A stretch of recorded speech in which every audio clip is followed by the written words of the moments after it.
Salut tout le monde. Je fais un espèce de recap là, parce que finalement tout le monde partage ses opinions à propos de ce qui s'est passé au Venezuela. Fait que faut savoir que Venezuela, ça dit Venezuela, tu sais.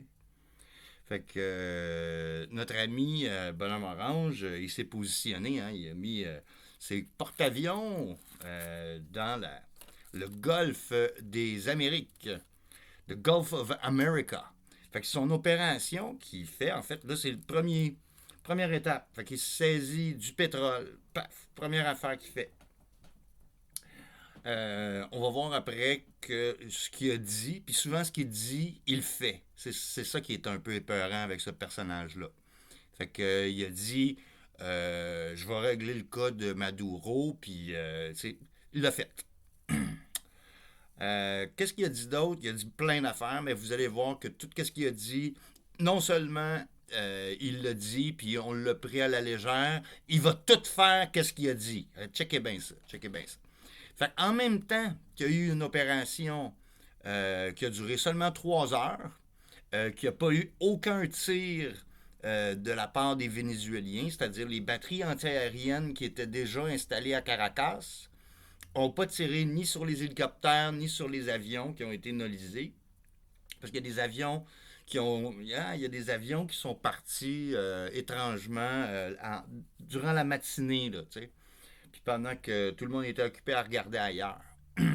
Alors, qu'est-ce qui est arrivé dans ces avions-là? C'est qu'il y a 840 tonnes d'argent, de lingots d'argent qui sont sortis du pays en même temps que l'opération qui a duré 3 heures. Il y a une autre opération qui a eu lieu, qui a duré un petit peu plus longtemps.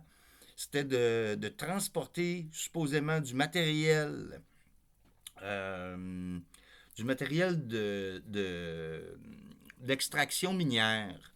C'est des appareils qui valent qui valent très très cher, là, qui valent des millions. Là, et puis pour transporter ça, ben, ça prend des gros avions. Fait qu'il y avait un gros avion de Costco, entre autres, qui se serait rendu en Biélorussie pour faire escale. Et puis qui se serait rendu ensuite à Astana, au Kazakhstan, l'espèce de ville mondialiste qui réunit, là, tu sais, qui a une grosse pyramide où ça réunit les trois religions abrahamiques, là.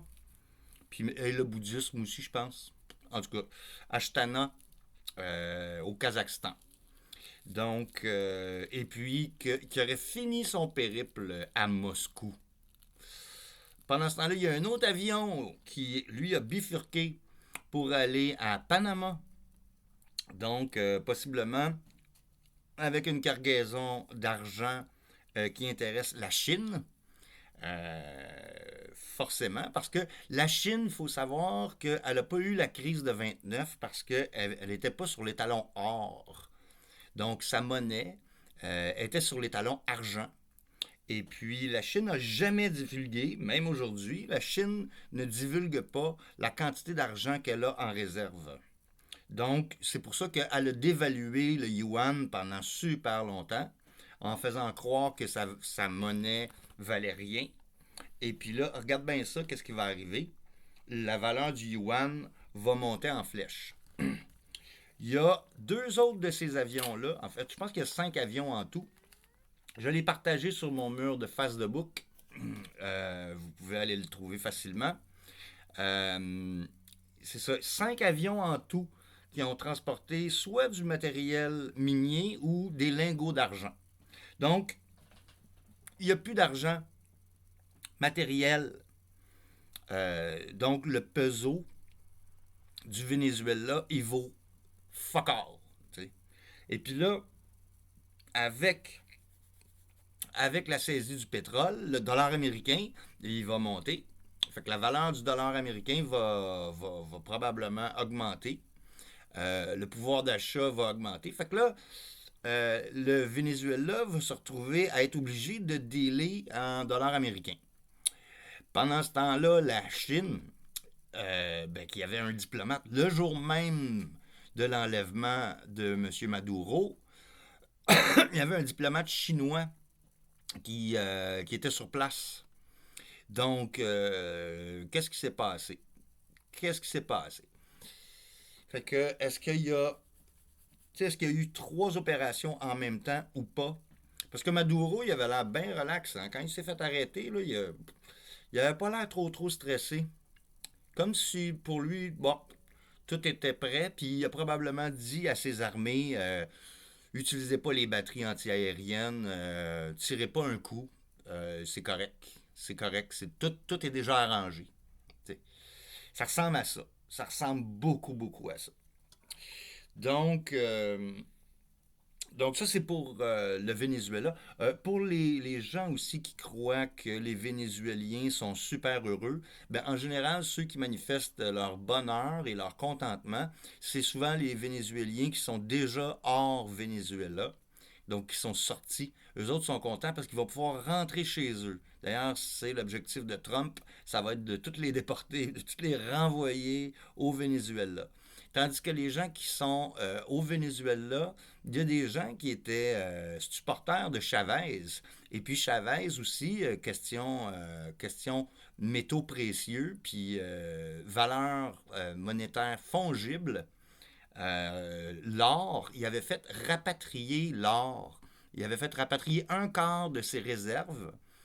C'était des réserves d'or qu'il avait prêtées à la Grande-Bretagne, au Royaume-Uni, durant la Deuxième Guerre mondiale pour que la livre britannique ait encore assez de valeur pour maintenir l'effort de guerre. Fait qu'ils ont juste prêté l'or, ils l'ont mis en réserve. Puis d'ailleurs, nous aussi, les Canadiens, on a fait ça. Puis c'est ça. Puis là, Chavez, il a rapatrié un quart de l'or. Et puis les gens étaient au Venezuela, les gens étaient dans la rue à célébrer le retour de l'or parce que enfin leur peso, il allait valoir quelque chose. T'sais. Fait que là, finalement, Chavez, il s'est fait chavéziser. Et puis, a repris le pouvoir il y a 23 ans. Donc, quand il a repris le pouvoir, il y a 23 ans, est-ce qu'il y avait les machines Smartmatic? Les machines pour voter, là, tu sais. Fait que je pense pas qu'il y avait ça, là, sérieusement, là. Mais Smartmatic, là, je vais en parler rapidement. Là, je vous parle de plein d'affaires en même temps. Fait que ça va être un peu désordonné. Les machines Smartmatic, c'est les mêmes machines que Dominion, qu'on a utilisées aux États-Unis, puis qu'on a utilisées au Canada aussi. C'est des machines pour voter.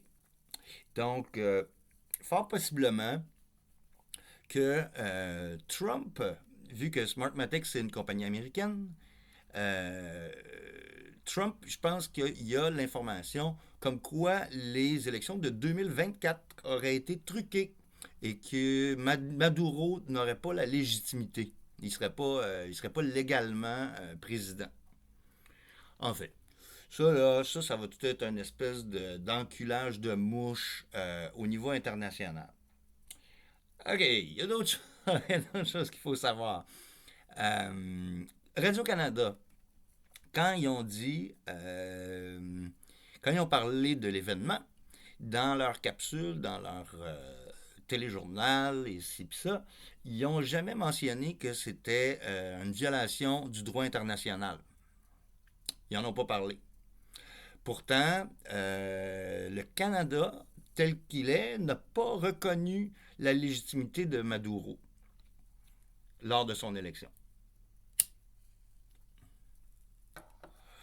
Fait que, fait que là, on se retrouve dans une espèce de fouillis où est-ce que la justice internationale ne peut rien faire. Hein? D'ailleurs, Donald Trump n'a pas arrêté de tweeter récemment qu'il y a eu un conseil d'urgence à l'ONU, aux Nations Unies, un conseil de sécurité d'urgence qui a eu lieu, je crois, soit ce matin ou hier, enfin, assez récemment, et où les gens sont là, puis ils font juste parler, et puis Ils disent que on va pas laisser ça être impuni. Hein? On va pas laisser les crimes impunis. C'est ça qu'ils disent. C'est ça qu'ils disent. Bon. Ah, bon. Donald Trump, lui, il fait un peu comme Benjamin Netanyahu. C'est-à-dire que le droit international, ça y passe 10 pieds par-dessus la tête, il est au-dessus, il s'en crisse. Il s'en sac bien raide. Il va continuer à faire ce qu'il fait. Tu sais, droit international ou pas grave. C'est moi le bully. C'est moi qui a le gros bout du bâton. Puis tous les pays qui est en train d'attaquer, ils sont pas capables de se défendre. Alors, de quel pays est-il question dans l'opération The Gulf of America? Tu sais? Alors, il était question de Panama, hein? Il était question de la Colombie, il était question de Cuba, euh, puis possiblement, sais-tu le Honduras? Ou s'ils l'ont déjà fait, ce coup-là? En tout cas, ils l'ont fait au Nicaragua. Ils l'ont déjà fait. T'sais, fait qu'il est en train de pogner, dans le fond, il est en train de rafler tout ce qu'il peut. Fait que la dope, le pétrole, bon, là, l'argent, ça marchera pas. Fait que il va peut-être se rabattre sur l'or ou je sais pas sur quoi il va se rabattre. Mais là, il vient de pogner le pétrole. Et puis là, il y a des gros tanks, il y a des gros porte-avions qui sont à proximité de tous ces pays-là. Fait que moi j'ai l'impression que dans sa philosophie de move fast puis break things, alors aller rapidement et briser des choses, je pense que son objectif, ça va être d'utiliser le momentum puis le fait que toutes ses troupes sont positionnées déjà pour aller attaquer tous les autres pays qui font pas de son affaire, même possiblement le Mexique parce qu'il n'aime pas Claudia. Là. Il n'est pas content de Claudia. Et puis il veut installer ses pantins à lui sur place. Fait que là, est-ce que ça va être Machado au Venezuela? On ne le sait pas. Mais on sait que Machado, c'est une sioniste, c'est une pro-Israël. Fait que, fait que pareil comme Netanyahou respecte aucun traité international, Donald, il n'y a rien qui va l'arrêter. Il n'y a rien qui va l'arrêter. Hein? Hein? This is gonna be tremendous. Yes, it's gonna be tremendous. Wow, tremendous, tremendous, tremendous, tremendous, tremendous. Sauf, l'OTAN a la possibilité de réagir. Ils peuvent mettre des sanctions internationales, ils peuvent mettre le tribunal pénal international sur le cas pour demander son arrestation. Qui c'est qui va être capable d'aller kidnapper ce gars-là dans le pays le plus armé, là, ils sont armés jusqu'aux dents. Fait que ils peuvent rien faire. Ils n'ont pas l'armée non plus pour intervenir puis aller défendre les petits pays. Fait que, tant que Donald Trump, il froisse pas trop les intérêts de la Chine ou de la Russie, euh, tant que la Chine intervient pas, puis tant que la Russie intervient pas, ou un des deux, mais moi je pense les deux, l'OTAN bougera pas. C'est-à-dire que l'OTAN va s'en mêler seulement s'il y a une espèce d'accord. Puis ça, c'est tiré par les cheveux. Là. Ça, c'est vraiment tiré par les cheveux. Là, parce que l'OTAN, ils sont en guerre contre Poutine. Mais si Poutine s'en mêle, lui, il a la force de frappe. Lui, il est capable de dire à l'autre bully, non, non, non, non, tu t'arrêtes, tu te calmes, mon petit gars. Là. Puis Xi Jinping, il est capable aussi de te dire, hey, tu te calmes, mon petit gars. Là, tu vas te calmer tes transports. T'sais. Donc, qu'est-ce qui se passe après avec ça? T'sais? Là, on va voir que le Venezuela va être en rade pendant un bon bout de temps. Puis, une fois que toutes les opérations vont avoir été accomplies dans le Gulf of America, à ce moment-là, ben, ça va être la transition vers le nord. Qu'est-ce que ça veut dire, la transition vers le nord? Encore, il le dit. Il le dit. Le Canada. I'm gonna get Canada. Tu sais. Le Greenland, le Groenland, il va prendre le Groenland aussi. Fait que ça va être l'opération Passage du Nord, là, tu sais, Passage du Nord-Ouest ou, tu sais, la route de l'Arctique. Tu sais, ça va être the Arctic Ocean of America. Fait que là, les sous-marins russes, puis probablement les sous-marins chinois aussi, parce que les autres aussi, ils revendiquent un accès à l'océan Arctique pour le commerce international, puis même vu que la glace dégèle, ça fait que c'est praticable, puis que c'est des routes beaucoup plus courtes pour commercer, puis même des routes courtes pour commercer en bypassant les États-Unis, là, puis en bypassant Panama. Donc, pensez à l'aspect tout géostratégique là, du Groenland et du Canada. On sait une chose, c'est que Trump n'aime pas le Québec. Il n'aime pas ça du tout. Il appelle ça the French problem, selon ce qu'un autre tata a dit, là, que durant une discussion avec Carney, il aurait dit where are we at on our French problem? Fait que, puis là, pendant ce temps-là, nous, ici, on est comme dans un élan là, de souverainiste, là, un élan d'indépendance. Donc, au niveau géopolitique, il se passe énormément de choses.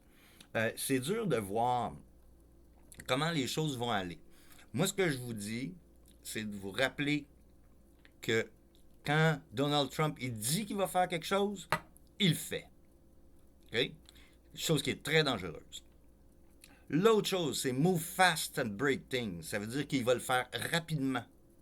Donc, il faut qu'il réussisse à placer ses pions avant les midterms, parce que sinon, c'est les midterms qui vont faire que ça va bloquer. Il y a une autre possibilité, parce que finalement, notre joyeux Donald Trump, qui est le président de la paix, qui a fait la guerre sur 8 pays déjà, dans son deuxième mandat. Dans son premier mandat, il n'a pas fait de guerre. Il a juste déclaré la guerre à son propre peuple. T'sais?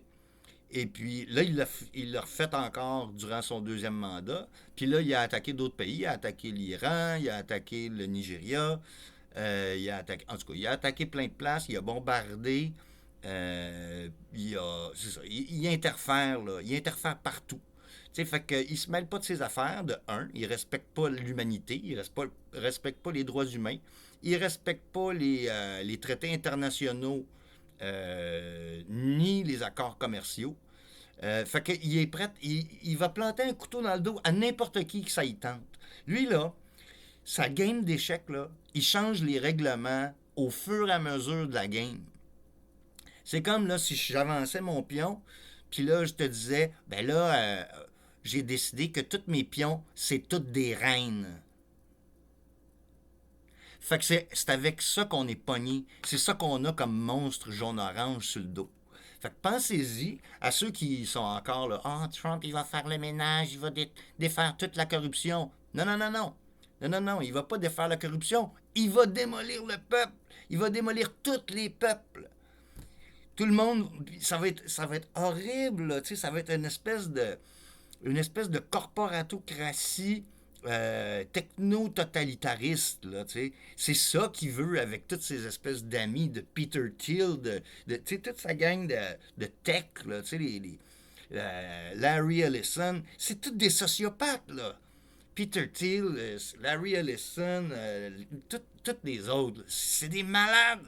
C'est des crises de fous, là, tu sais. Ils n'ont aucune notion de la réalité puis de l'humanisme. Ils sont pas humains. Ça se peut pas. On peut pas être humain puis réfléchir comme ça.